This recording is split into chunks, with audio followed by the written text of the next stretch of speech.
Brass city voice news में आपका स्वागत है। मुरादाबाद मंडलायुक्त की अध्यक्षता में मुरादाबाद विकास प्राधिकरण की 141वीं बोर्ड बैठक संपन्न, जिसमें अनेक विकास योजनाओं को हरी झंडी दी गई। जनपद मुरादाबाद में मुरादाबाद विकास प्राधिकरण की 141वीं बोर्ड बैठक मंगलवार को प्राधिकरण कार्यालय में संपन्न हुई।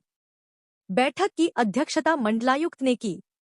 इस बैठक में मुरादाबाद के सुनियोजित विकास और शहरी सुविधाओं के विस्तार को लेकर कई अहम प्रस्तावों पर विचार कर सर्वसम्मति से निर्णय लिए गए।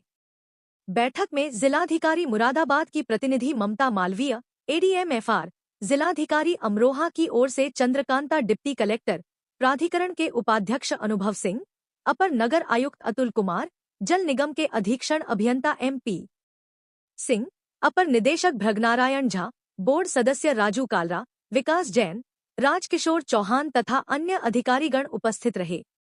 बैठक में कई महत्वपूर्ण विषयों पर चर्चा हुई। बागड़पुर क्षेत्र के भूपयोग संशोधन प्रस्ताव को मंजूरी। जगतपुर रामराय मुस्तकम और हुसैनपुर हमीर गांव की भूमि को ग्रीन बेल्ट घोषित करने का निर्णय। 3 निष्प्रयोज्य वाहनों के स्थान पर एक नया वाहन क्रय। नई टाउनशिप योजना के लिए राजस्व निरीक्षक और 2 लेखपालों की सेवाएं 6 महीने तक बढ़ाई गईं। सहायक अभियंता सिविल और अवर अभियंता सिविल को नियत मानदेय पर रखने की अनुमति दी गई। मुख्यमंत्री शहरी विस्तारीकरण योजना के अंतर्गत भूमि अर्जन अनुभाग को सशक्त करने हेतु सेवानिवृत्त नायब तहसीलदार, तहसीलदार और उपजिलाधिकारी की अनुबंध नियुक्ति को मंजूरी दी गई। नया मुरादाबाद आवासीय योजना और दिल्ली रोड के मुख्य चौराहों व तिराहों के नामकरण का निर्णय लिया गया। सामुदायिक केंद्रों को नगर निगम को हस्तांतरित करने पर भी विचार किया गया। न्यायालयों में लंबित मामलों के त्वरित निस्तारण के लिए प्राधिकरण अधिवक्ताओं की फीस का पुनर्निर्धारण किया गया। रेरा के रजिस्टर्ड ब्रोकर को कमीशन के आधार पर संपत्ति विक्रय हेतु चयन करने का प्रावधान शामिल किया गया। प्राधिकरण की नई वेबसाइट का शुभारंभ हुआ और सारथी ऐप के माध्यम से घर बैठे किस्त जमा करने की सुविधा शुरू की गई। न्यू बिल्डिंग बायलॉज में सेटबैक के साथ नक्शा पास कराने की सुविधा भी जोड़ी गई। साथ ही MDA 360 डिग्री न्यूज़लेटर के द्वितीय अंक का विमोचन भी किया गया। मंडलायुक्त ने विश्वास जताया कि इन निर्णयों के अमल से मुरादाबाद नगर और इसके आसपास का समग्र विकास सुनिश्चित होगा। प्रेस वार्ता में मंडलायुक्त ने बताया कि भोलनाथ कॉलोनी अवैध रूप से गड्ढे में बसी है, जो प्राधिकरण द्वारा अनुमोदित नहीं है, इसलिए वहां विकास कार्य नहीं किया जा सकता। उन्होंने स्पष्ट किया कि जल भराव की समस्या को दूर करने के लिए नागरिकों को भी आगे आना होगा और नालों नालियों पर किए गए अवैध निर्माण को हटाना होगा, तभी सुचारू जल निकासी संभव हो सकेगी।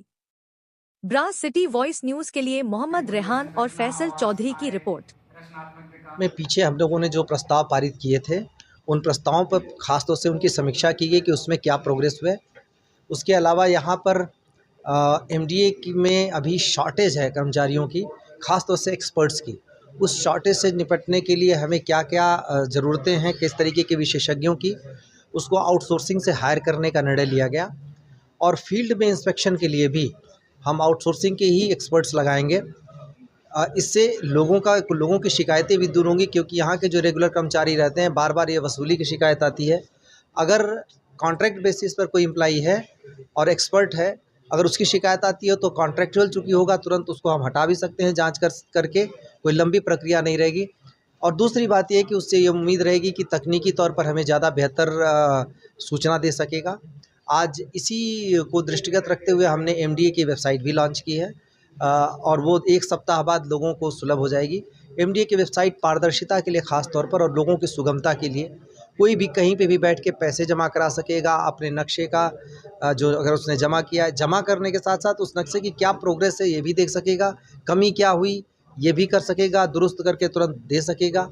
एक तो काम में तेज़ी आएगी। दूसरे, अगर जैसे बार बार लोगों की शिकायत आती है कि एक रजिस्ट्री के लिए ही लोग दौड़ा रहे हैं, तो रजिस्ट्री के लिए भी वहाँ अप्लाई कर सकेगा और हम यहाँ पे बैठे बैठे देख सकेंगे कि किसी एक व्यक्ति को अपना कार्य पूरा करने में कितना समय लगा। ये वेबसाइट बताती रहेगी।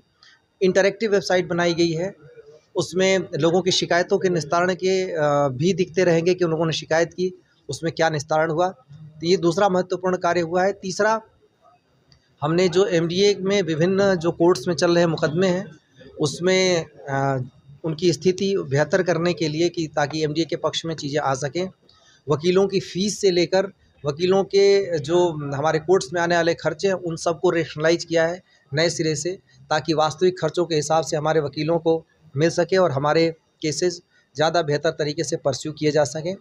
और साथ ही जो हमारे बड़े केसेस हैं, जो बड़े कोर्ट्स में हैं, उनके लिए हमने एक ऐसा जो वकील हायर करने का कि जो कि समय से हमें उन केसेस को का डिस्पोजल करा सके, इन सब पे निर्णय लिया है। सोर्सिंग हब एक बहुत बड़ा इशू पहले से रहा है, उसके बारे में अब निर्णय लिया गया है। पहले बेचने का निर्णय लिया गया था, लेकिन अब ये निर्णय लिया गया है कि पीपीपी मोड पे ये इसको डेवलप करके वापस कारीगरों के लिए एक बेहतर सुविधा के साथ इसको विकसित करेंगे। एक्विजिशन का काम बड़ी तेज़ी से चल रहा है। हमारे गोविंदपुरम परियोजना में 80% के करीब भूमि एक्वायर हो गई है, जो अब योजना को लॉन्च करने के लिए पर्याप्त है। हम उसको लॉन्च करने के कगार पर हैं। अगले 2-3 महीने में गोविंदपुरम और सोनकपुर योजना दोनों लॉन्च हो जाने की उम्मीद है। और शिवालिक योजना में बड़ी तेज़ी से इधर 1 महीने के अंदर भूमि की खरीद में प्रगति आई है। लोगों का बहुत सहयोग मिल रहा है और हम बहुत जल्दी एक्विजिशन नए टाउनशिप एमडीए डेवलप करने में कामयाब रहेगा और साथ ही नई सुविधाएं भी विकसित करेगा। दिल्ली रोड पर जो एमडीए रोड करेक्शन की जो व्यवस्थाएं कर रहा है वो सभी लोगों को पता है। रामपुर की तरफ से आने वाले 0 पॉइंट से लेकर काशीपुर तिराहे और आगे नगर निगम की सीमा तक, वहाँ तक एमडीए डेवलप कर रहा है। वहाँ पे वेंडिंग जोन क्रिएट करने का प्लान है, उस पर कार्य चल रहा है। पार्किंग जोन क्रिएट किए जाएंगे, लोगों के लिए सुविधाएं विकसित की जाएंगी। और हमारा जो उद्देश्य है, टारगेट है, ये है कि जितने भी वेंडर्स हैं जो सड़क के किनारे बैठते हैं उनको हम कियोस्क दे सकें सस्ते दर पर, बेहतर तरीके से, जिसके एक नॉमिनल रेट पर उनको हम वहाँ पे बसा सकें। उसमें ये भी तय किया गया है कि प्राथमिकता उनको दी जाएगी जिनको एनक्रोचमेंट ड्राइव में अगर किसी को हटाया जाता है उसको सबसे पहले उस जगह पर बसाया जाएगा। उसके बाद जो वहाँ के वेंडर्स होंगे उनकी, और जो वहाँ के रहने वाले लोग हैं इनकी ट्रांसपेरेंट तरीके से उनको हम कियोस्क देंगे। उसमें मिनिमम कोशिश करेंगे कि उनको मिनिमम खर्च देना पड़े जो लागत है, और उस लागत को आसानी से वहन कर सकने की कंडीशन में रहें।